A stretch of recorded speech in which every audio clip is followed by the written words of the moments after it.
Anthony, how are you feeling ahead of your return? I feel fantastic. I feel good. Always good to be getting new experiences under the lights. And again, just getting more and more experience. Being active is the most important thing. And obviously we've got a big weekend in your division this weekend. Are you going to be tuning into that, and how do you think it's going to go? How it's going to go, based on recent performances, Azeez could get the win. For potential big blockbuster fights, hopefully Buatsi gets the win. They both leave unscathed, safe, and we can get a massive or even bigger London showdown and entertain the fans. Out of Buatsi-Azeez and possibly a trilogy with Lyndon Arnold, obviously went the distance with Beterbiev-Bivol, is it Buatsi who you would most want? It's not about, it is about what I want, but it's about what attracts the most attention. It's about putting on pay-per-view fights, and hopefully we can make it happen.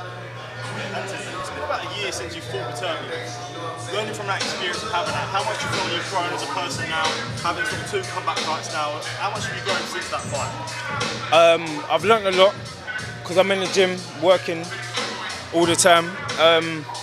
Again, in that fight as well, I learned something about myself. Proved to myself again that what I believe in my brain is it. I just need to keep adjusting, keep making little adjustments, improving different things, and slowly but surely.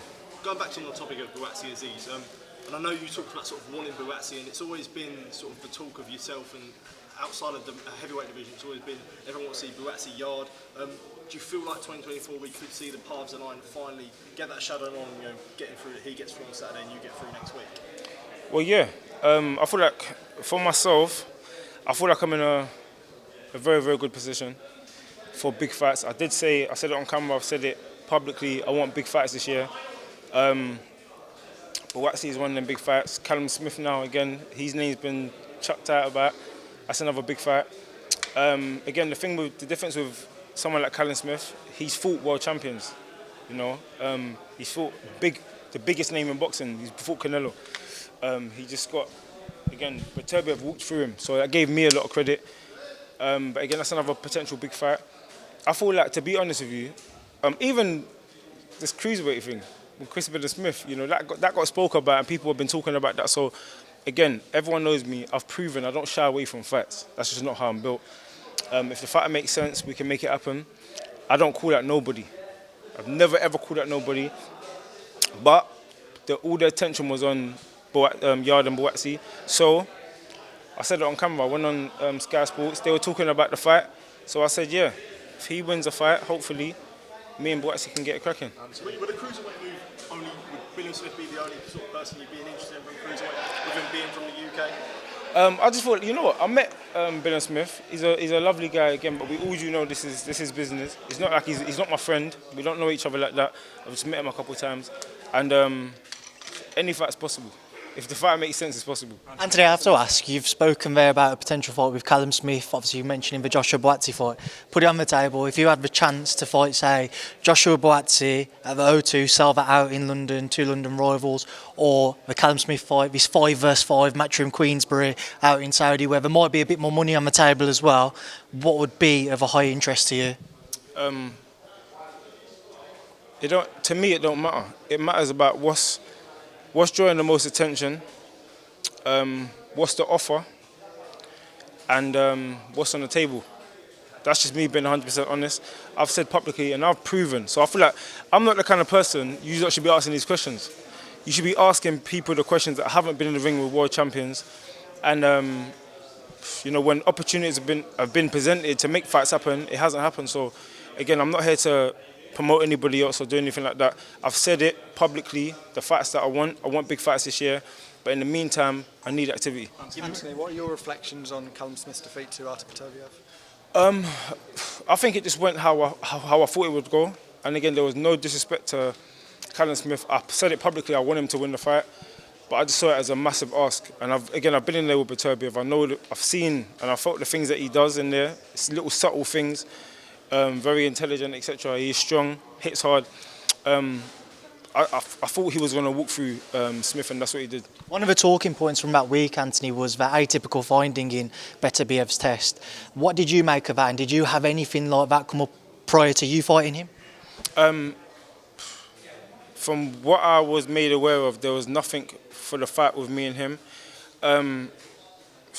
Again, I can't badmouth anybody, but again, when, you know, he's 38 years old, and from what I hear, it was, I think, testosterone or something like that was, and HGH, what's that? And that's, to me, that's crazy. That's crazy. So unless he's found some new spices or some new herbs in the ground, you know, some, I don't know, maybe some beetroot in the floor that he's been harvesting himself, and it's created a, I don't know, but again, it is suspicious. It is suspicious, but again, they say the fact is found in the human body. They couldn't ban him. But to me, and again, I will say this because I don't shy away from nothing. If I think something, I will say it. It's coincidence that they keep postponing fights. Every fight is the same thing. It's the same. I wouldn't say method, but it's like it's a bit of a coincidence. My fight got postponed. The Smith fight got postponed. The fight before that got postponed. Same thing when I fought Kovalev.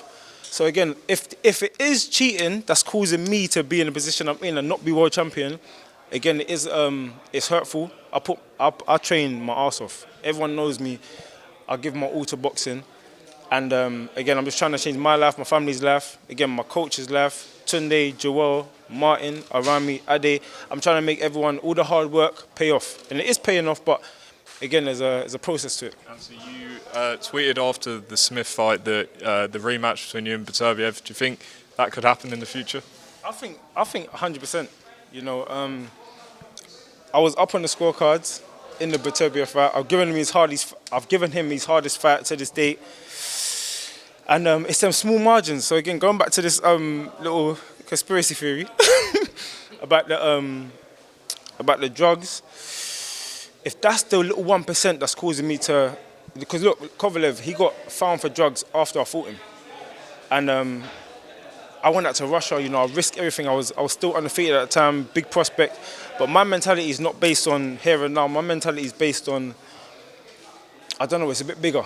It's a bit bigger than the here and now. I just see it as the opportunity is there. That's a blessing. Why not go for it? I have to ask Anthony, obviously there's a lot of talk about that undisputed bout as well. What would you make of a Beterbiev and Bivol fight? I think that's an entertaining fight for boxing fans. I would want to see that. I've been saying that. I just don't see how Bivol will keep off Beterbiev for 12 rounds. Again, I've been in there with him. He's very cerebral. He's smart in how he does things. Bivol's he's been a punch perfect boxer so far. But in terms of size, if people do give him a lot of credit because of what he done with Canelo. Canelo is tiny compared to him. Beterbiev's not. So that could be the difference. But again, we'll see. It's going to happen. Anthony, we know about these huge fights being mentioned, and we also know that all the belts could be tied up now with this undisputed fight. But how important is it for you to win that world title? It's part of the, legacy and achievements. So it needs to happen in my career. I feel like I've worked hard enough. I'm going to continue to work hard as well. And I feel like some people say it's written. I like to say we'll make it happen. Could we see that world title maybe more likely now at cruiserweight? Any weight slightly. I've said it from early in my career. I will go cruiserweight, I'll go heavyweight. Let's smack up these guys as well. I have to ask Anthony then, you mentioned a potential move to cruiserweight. Say if you did move up, do you think you wouldn't be able to move back down then? We don't know. Again, we don't know. I wouldn't be doing nothing like jumping to heavyweight and coming back down to light heavyweight like Roy Jones did. But again, we don't know the future. All we can do is take one fight at a time. The only fight I should be talking about is the guy I'm fighting on next week, Saturday. Again, I can't overlook him. He's had 32 wins, only had 3 losses. I've had 3 losses. There's one that I would dispute until the end of my life. But again, I've got 3 losses on my record. He's got 3 losses on his record, and he's got more wins on his record than me. Yeah, I'm a knockout king. I've got more knockouts on my record, but It's a tasty fight for me, so I'm up for it. That's what, Anthony, going into that fight then, your next fight that is, when you fought at the highest level, when you fought for world honours, is it difficult to stay motivated going into these types of fights? No, because it's a career. If you look at my career, in September, I fought another guy who, again, he wasn't a Beterbiev. You know, it's going to be hard for me now to fight another Beterbiev. It's going to be hard for me now to fight another Kovalev. So, again, you take fights to get more experience. I want to be active. I've said it before, I've said it on camera. I want to have a big fight this year, or big fights. But in the meantime, I'm not waiting around for nobody, and I want to be in the ring active. As you mentioned undisputed fights, just wondered your thoughts on Fury Usyk coming up. That's a big fight. I feel like it's an entertaining fight, a fight we all want to see. I think we all wanted to see the Joshua Fury a bit more. It still can happen, hopefully. Just off of sheer size, I have to give it to. I will choose Fury. The Klitschko fight, he shocked the world, and again, this fight, if he's smart with it, he can make it quite easy, I think.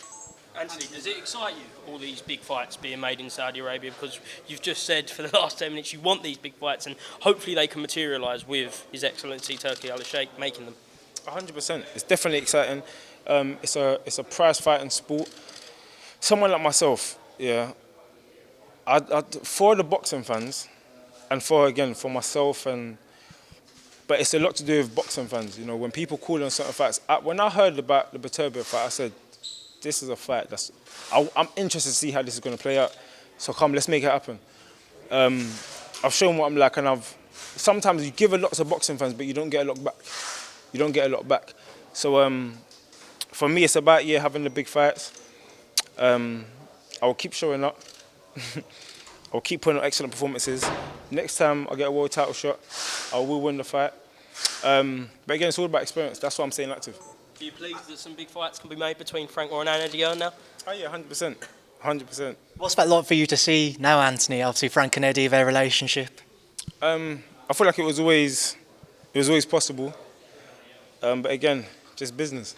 It's just business. And Anthony, so back to obviously Buatsi-Azeez, and as we all know, there's a lot of very good domestic fighters in your division. How would you rank them, obviously, excluding yourself? Who do you think is the toughest challenge? Excluding myself? I don't know. You would only know once you're in there with somebody.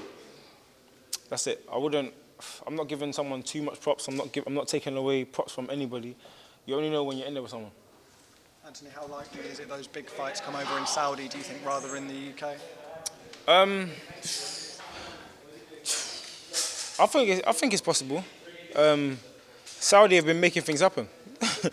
So, you know, they've been making things happen, so we'll see. Hopefully they can put a big pot on the line. That would be good for me. That would be good for everyone involved.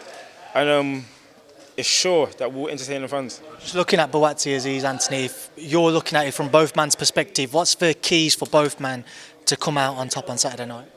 Get in the ring and win the fight. How do you think Joshua Ngannou is going to go? Joshua Ngannou. Oh man, I was one of the people saying why. Again, just like when Joe Joyce fought Zhang, I was like, why? Like we're at that cusp again where Fury's fighting Usyk, the winner fights Joshua. Because of his name, they're going to want to fight him. Like he can just step in and say, fight me. Like, why? That's for me. And then Ngannou, again, in my opinion, again, I'll say this in front of how many? 1, 2, however many cameras. I thought Ngannou won the fight with Fury. That's just my own opinion. Everyone's entitled to their opinion. I thought he won the fight. He's dangerous. He's shown that this guy has walked through an elbow. He got hit with an elbow clean and walked through it. He barely blinked and continued the fight to the end. Hurt Fury a few times. So he's dangerous. I know he come from a UFC background, but he surprised me with his boxing IQ in there. I can't lie. Thank you, Anthony. Thank you, mate.